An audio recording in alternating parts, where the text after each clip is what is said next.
throw a screwball and strike out the MC. And if he tempts me, I knock him out like Jack Dempsey. I burn some Sensi, then chase it with the Guinness. The illest, now hit me with the hook because I'm finished. Shane, a skeptic or a cynic, and I am one or both of those right here, would say, okay, you beat a C-rated fighter, so what? Well, I mean, you're trying to get wider public acceptance. You fight a guy nobody ever heard of, he's unknown, he's unranked, and you knocked him out. Big deal.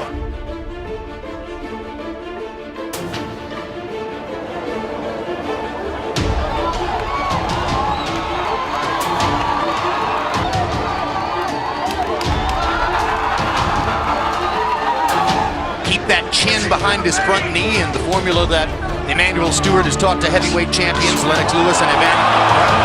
Down goes Hernandez on a perfect right cross. And he is hurt badly. Very hard shot, perfect right cross, and Russell Moore's going to wave it off.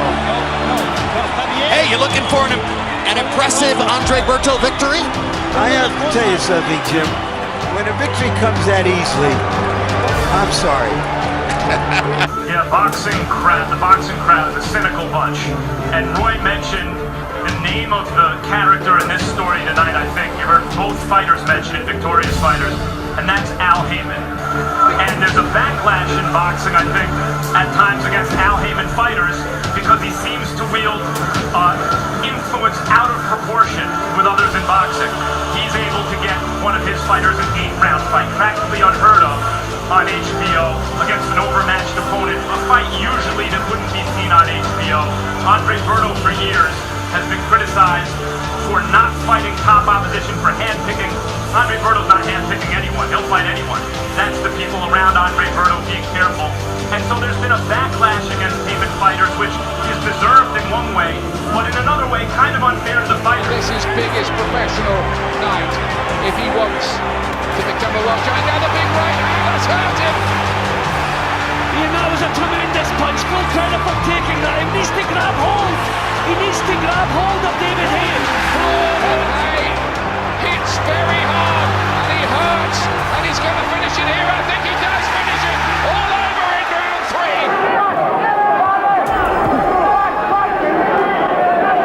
第3ラウンド25秒切りました。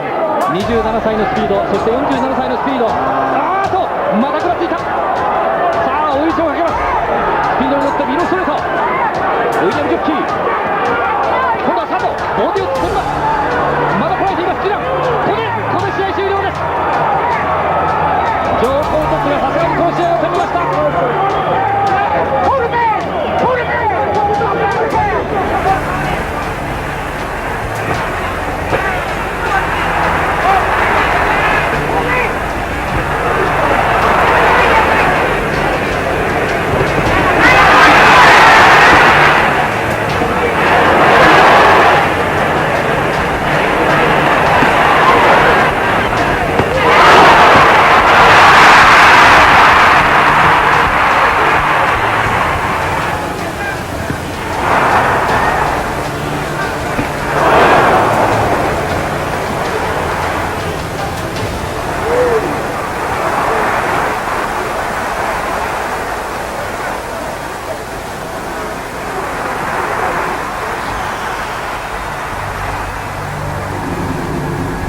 Martel at 30, a virtual unknown. Meldrick Taylor and Livingston Bramble, those would have been great wins in about 1990 or 1986. But in 2002, you just shake your head and say, oh my gosh, where did they find them? Oh, hard left hand by Judah, and Martel gives it an Oscar De La Hoya pound on the canvas with his right hand, angry about being down. That Judah's big punch is the left.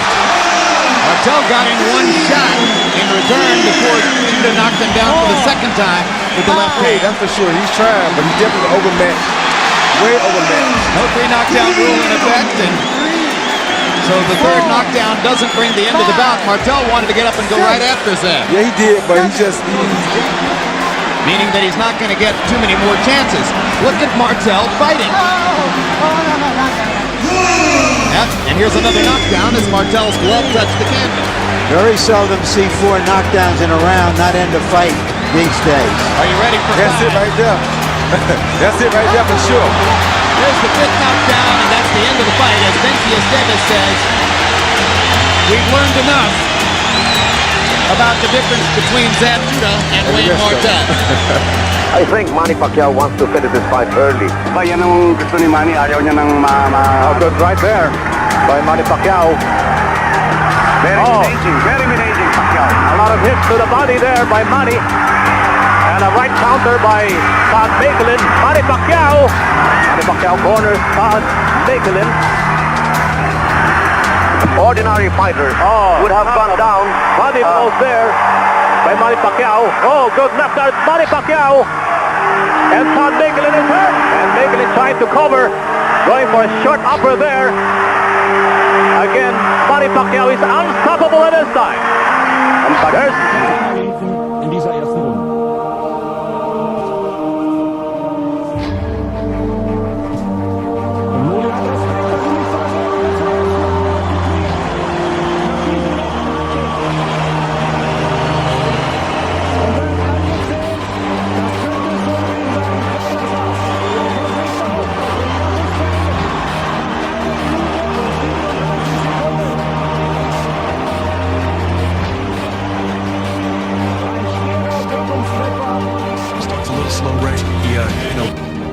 Feels his way around a little bit, but I've seen him actually shooting more jabs than normal in this first round, and Zarafa's looking to counter him with that straight right hand off of the jab. Quillen trying to land the right wing with the left and then the combination. Myself included, it's the fact that we're such a heavy favorite, sometimes it's a downer. You don't really try as hard. Or I think on the flip side of that, it's tough to get up for certain opponents when you're such a heavy opponent, or a heavy favorite, like you said. So does Peter Quillen get up for Michael Zarafa? Good combo back from Quillen. This is terrific action. This is dangerous here. Yeah, Zarafa off balance and knocked down. And he is badly. That's extended. It's over. Peter Quillen with a 5th round knockout of mine. It was called immediately by the referee Arthur McCanny Jr.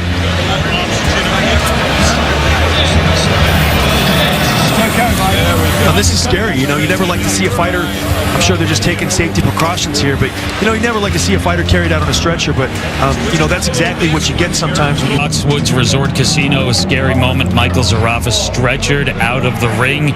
Peter Quillen wins by knockouts. Frightening moment here for Zarafa. For more on this right now, let's go to Kenny Rice.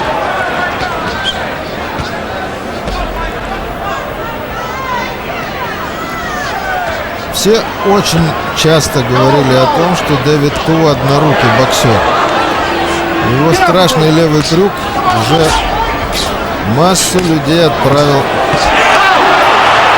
Вот вам и удар справа.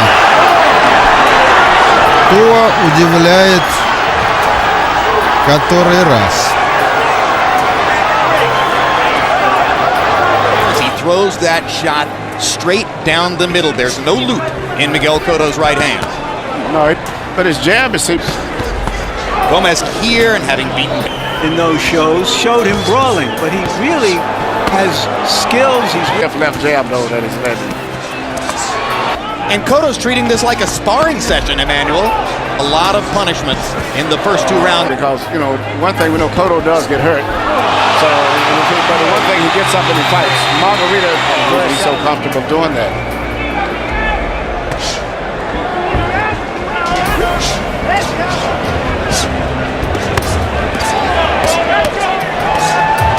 Uppercut snaps Gomez's head up. with the idea of doing more boxing since the Mosley fight.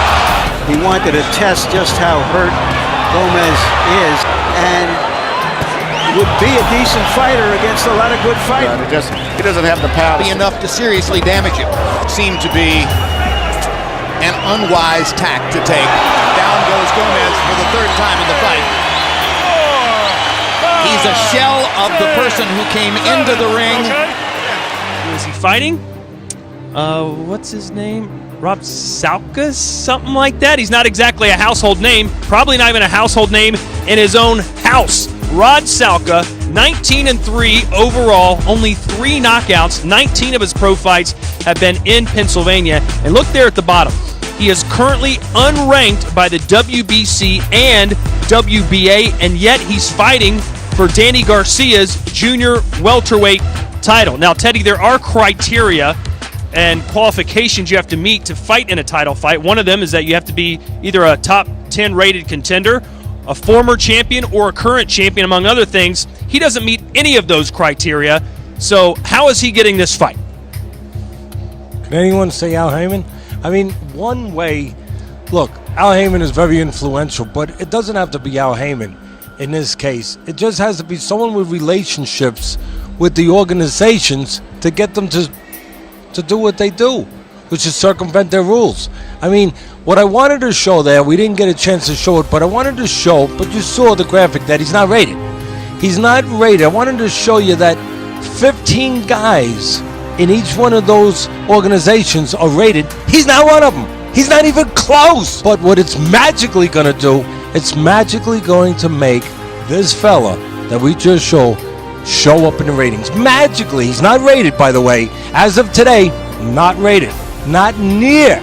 But before that fight, presto, magic, he'll be rated. And if that doesn't work, they got a bylaw. Well, those little letters that you got to look at real close says, you know what, if we don't like all the rules, we can change them all. And we can circumvent them. And we can basically do whatever we want. In December, he appeared on Show Extreme and dropped. Oh, and he just got rattled there by Danny Garcia. And down goes Rod Salka. Feels like he wants to stop this. And he may be very close to doing so. But Salka showing his grit and heart gets rocked with that left hook. Salka down, and it's over. Statement made by Danny Garcia. To no surprise, as he was the prohibitive favorite. If Danny can maintain his composure and make it through this, it'll be hard for Klitschko. Now Klitschko lands a big right hand shot. Williams' hands drop. Still a minute to go in the round. Vitali's got a chance for a first round KO here. Down goes Williams. It's taken out. Left hook by Klitschko. Floors Williams. That was about a 3-inch left hook. That was stunning. 6, 7, 8, 9, all right? That's it. Start the fight. Gennady's seated up. About ready to come up. You'll see Roman almost lifted off his feet. There it is. Roman staggered. Of course, George is all over him, and that quick punishing right floors him for the second time. Really. He is against the ropes, Foreman swinging wildly and missing, but final knockdown takes place. This time, Roman will not be getting up. The official time, 2 minutes of the first round. Look at Roman's eyes. No disposition to rise. So Foreman easily retains his title. Ringside here, you know, it's pathetic to see a guy just not be able to do it when he was as great as he once was. All I know is that he'll handle it with class, as he's always handled it. He's pretty a classy guy in every sense of the word. The man is standing there and taking his punches. He's taking his dues, but it's the time now. He could lay down as soon as he found out that his arms weren't working. He's staying life, losing your wife. He said that's loss. He handled it with dignity. And the handler wants to stop the fight. And they all have bargained with him. Angelo Dundee wants to stop the fight. That's it. They stopped the fight at TKO. It'll be scored as a technical knockout. Barry! Get up here! They're fighting for his life. He gives up his reach. He's got his legs spread far apart. Al De La Hoya lands his first effective combination and crumbles Gennady with a trademark left hook. And Oscar De La Hoya left hook. Too big for Gennady. And there's blood flowing already. Target practice. Target practice as De La Hoya goes to the body and the head. Drives Gennady into the ropes.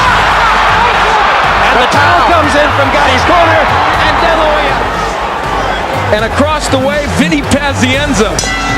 Jones smiled at it, knowing that Pazienza was trying to get him out of his game there.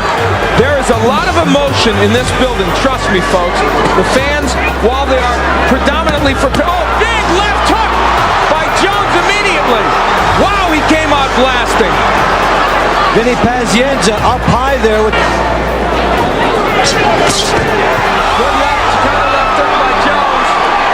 Pazienza showboats and Jones showboats back.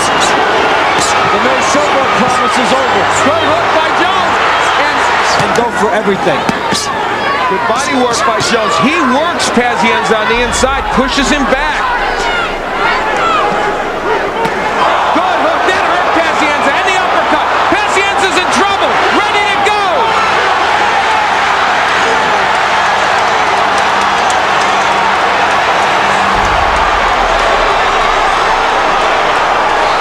He is rocked from being it. There is about a half minute left to go. The right eye is almost closed. Pazienza feigning that he's okay, but he's not okay. He's not even close to being okay. One big shot could end it here. That's another knockdown.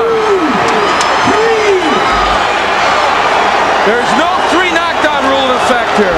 They've got to be very close to stopping, and even if he gets through, you have to be concerned about his health and safety here because he's tired and he is wide open.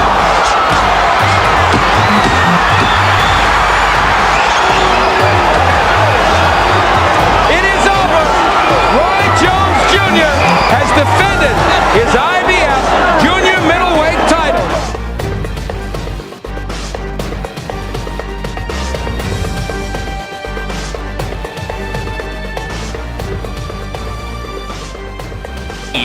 A name with its own colorful place in boxing history, and there's a knockdown by Gennady as he puts Gamache across the bottom rope with a minute still to go. By Gamache momentarily stopped Gennady in his tracks. He's trying to pull a Gennady. Oh, there's a big left hook by Gennady, and the body punch set it up. And Joey Gamache looks very wobbly now with 30 seconds still to go in the round. One more knockdown, and this will be over. Hold on, you better hold on. Gamache punching back, but giving Gennady a chance to land. Looks like Gamache is going to make it out of the round.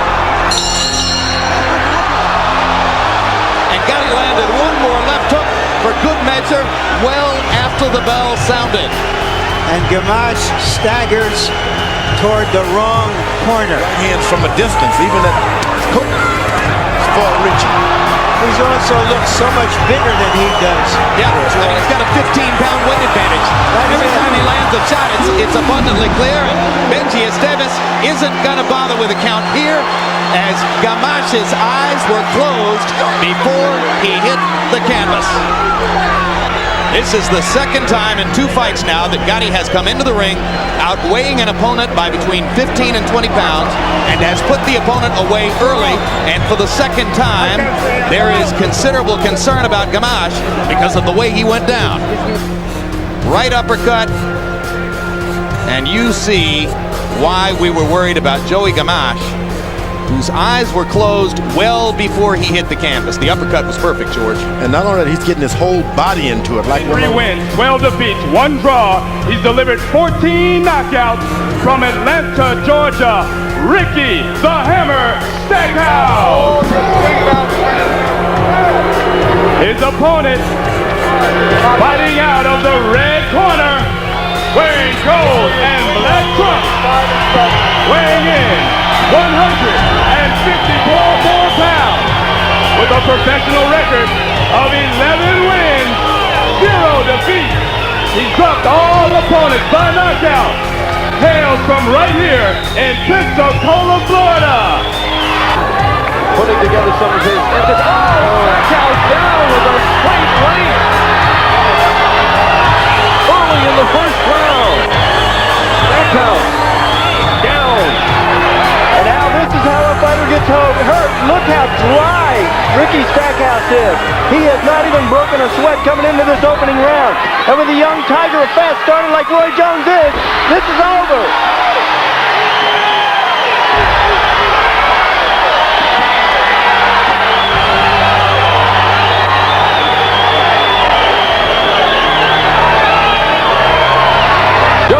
to 12-0 with his 12th knockout. Ricky Stackhouse, we haven't even had the time to get into his story, is actually under medical suspension. All-time favorite story on Larry. Oh yeah, you know what this is. Yeah, you do. I fought Larry right after he got through with Jerry, and well, it was a hell of a fight too. And, y'all may have seen the fight. I run out of time. Oh, I had him. Another 15, 20 rounds. He couldn't take that kind of pace.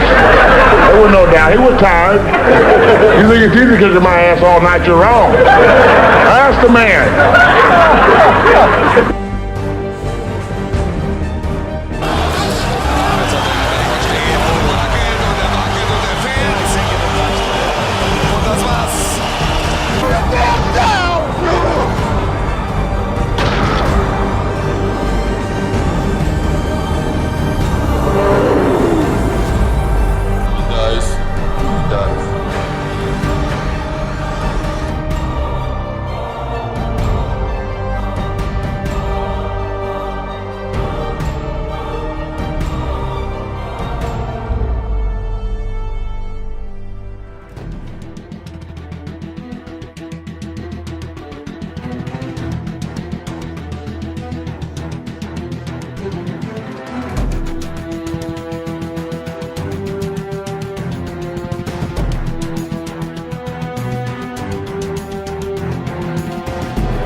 Fights back.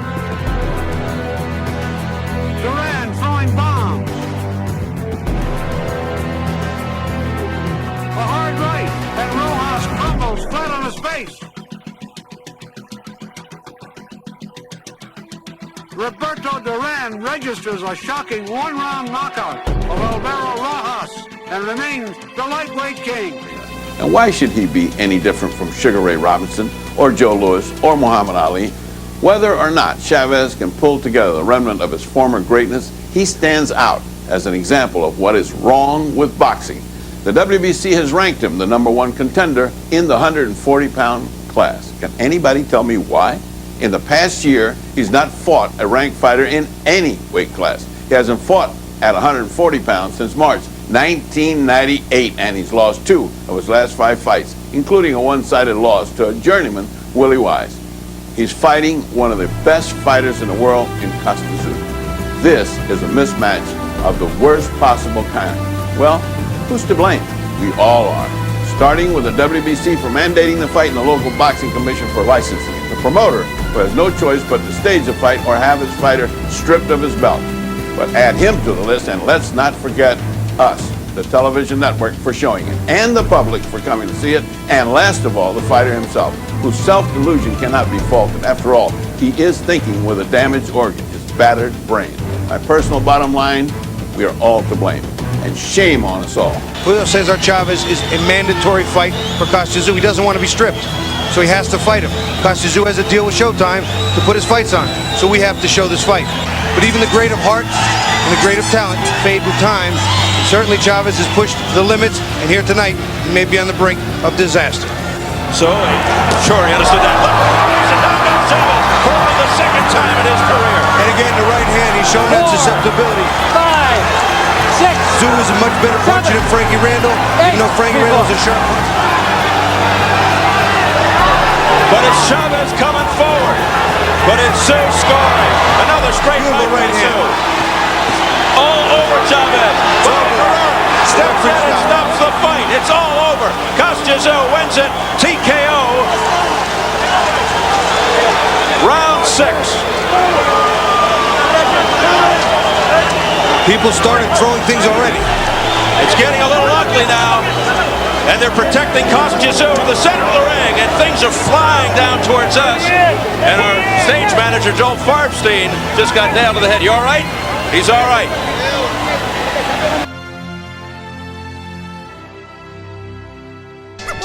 Motherfuckers know who's the best. If it ain't Fat Joe, then it must be Lord Finesse.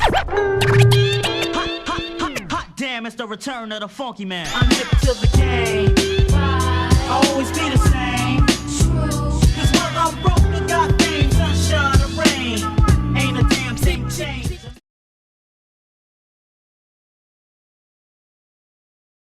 An overmatched opponent, a fight usually that wouldn't be seen on HBO.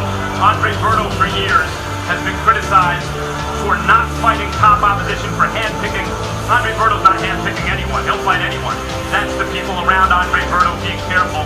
And so there's been a backlash against Haymon fighters, which is deserved in one way, but in another way, kind of unfair to the fighters. This is his biggest professional night if he wants to become a world champion. Now the big right hand has hurt him. You know, it was a tremendous punch. Full credit for taking that. He needs to grab hold. He needs to grab hold.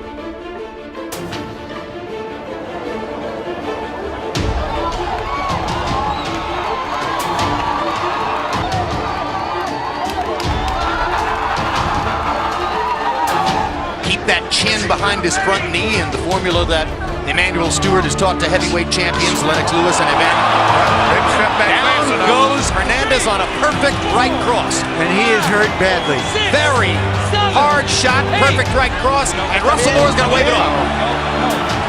Hey, you looking for an impressive Andre Berto victory? I have to tell you something, Jim. When a victory comes that easily, I'm sorry. Yeah, the boxing crowd is a cynical bunch. And Roy mentioned the name of the character in this story tonight. I think you heard both fighters mention it, victorious fighters, and that's Al Haymon. And there's a backlash in boxing, I think, at times against Al Haymon fighters because he seems to wield influence out of proportion with others in boxing. He's able to get one of his fighters an 8-round fight, practically unheard of on HBO against. I throw a screwball and strike out the MC. And if he tempts me, I knock him out like Jack Dempsey. I burn some Sensi, then chase it with the Guinness. The illest. Now hit me with the hook because I'm finished. Shane, a skeptic or a cynic, and I am one or both of those right here, would say, okay, you beat a C-rated fighter. So what? Well, I mean, you're trying to get wider public acceptance. You fight a guy nobody ever heard of. He's unknown, he's unranked, and you knocked him out. Big deal. Hold up, David Hayes. Hits very hard, and he hurts, and he's going to finish it here. I think he does finish it all over in round 3.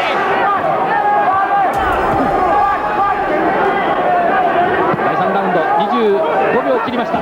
27歳のスピード、そして47歳のスピード。また食らっていた。さあ追い打ちをかけます。スピードに乗ってミロストレート。